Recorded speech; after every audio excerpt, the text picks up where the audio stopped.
राजस्थान के एक सूखे और धूल भरे गांव में राहुल सिंह पैदा हुआ। उसका घर मिट्टी और गोबर से बना था। छत से धूप छनकर अंदर गिरती थी।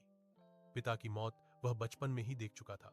एक निर्माण स्थल पर हादसा और उसके बाद सिर्फ चुप्पी। घर में अब सिर्फ वह और उसकी मां सविता थे। सविता दूसरों के घरों में कपड़े धोती थी।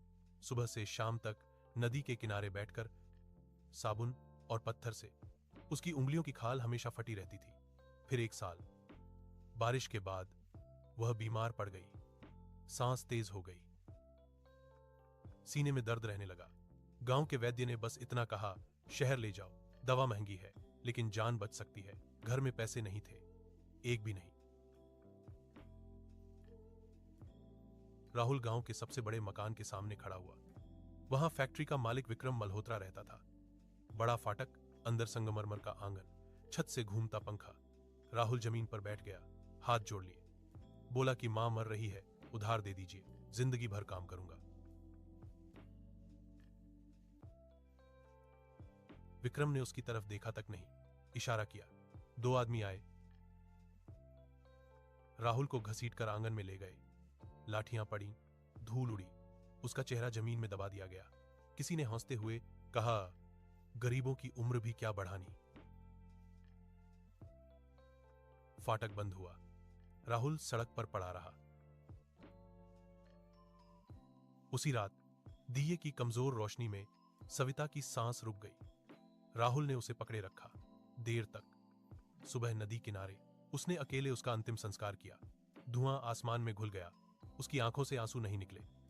अगले दिन वह गांव छोड़कर निकल पड़ा। सबसे सस्ती ट्रेन में खुले दरवाजे के पास खड़ा होकर वह मुंबई पहुंचा। शहर पहले से जाग रहा था। शोर, भीड़, बदबू और उम्मीद, सब एक साथ।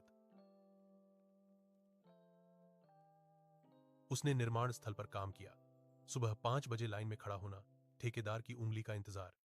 चुने गए तो काम, नहीं तो भूख। नंगे पैर तपती जमीन पर सीमेंट की बोरियां उठाना, धूल फेफड़ों में भर जाना। किसी के गिरने पर काम नहीं रुकता था। फिर ढाबे में बर्तन धोए, घंटों खड़ा रहना, गंदा पानी, जलते हाथ, मालिक की डांट। फिर रेलवे स्टेशन पर कुल्ली बना, दौड़ते हुए प्लेटफॉर्म पार करना, सूटकेस उठाना, कम पैसे लेना। पुलिस आई तो भागना, रात को फुटपाथ पर सोना, बारिश में भीगना, सूखी रोटी को धीरे धीरे चबाना। साल बीतते गए, उसकी पीठ झुक गई, हथेलियां पत्थर जैसी हो गईं। वह कम बोलता था, सिर झुकाकर चलता था। एक दिन फैक्ट्री की मशीन टूट गई, गियर नियंत्रण से बाहर, बुजुर्ग लगभग घायल, जान को खतरा। उड़ती चिंगारियां, सब भागे। राहुल बिजली के स्विच की तरफ दौड़ा, मशीन बंद की। एक बुजुर्ग की जान बची। वह आदमी था आनंद मेहता, असल मालिक। आनंद ने उससे नाम पूछा। पहली बार किसी ने उसे ध्यान से देखा। राहुल को आगे बढ़ने का मौका मिला, पढ़ना सीखा, हिसाब समझा। सालों बाद वही आदमी मीटिंग्स में बैठता था, फैसले करता था। पैसा आया, सम्मान आया। एक दिन वह काली कार में अपने गांव लौटा। धूल उड़ती गई, बच्चे पीछे दौड़े, लोग चुप हो गए।